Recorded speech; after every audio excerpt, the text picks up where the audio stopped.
Carlinhos falou muito bem que a CESAM não cumpriu o papel dela. Inclusive, sei o que o jornal falou, nós precisamos ter aqui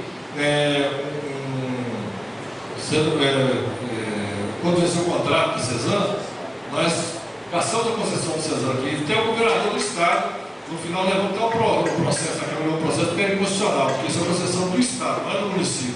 Então, infelizmente, nós não conseguimos, os vereadores que votaram favorável, depois teve que votar, desfazer aquilo ali, e deu repercussão do governador em cima e tal, e vieram aqui reunido com a gente, vamos colocar assim.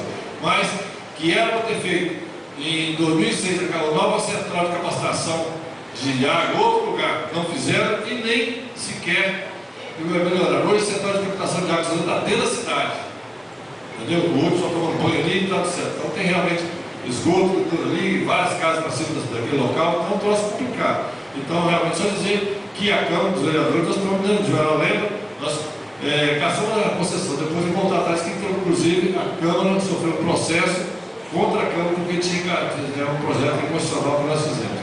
Mas a nossa empresa de toda maneira, eu sei que a CESAM realmente tem que fazer a parte dela de cumprir, de melhorar a qualidade de água e também cuidar das suas dependências.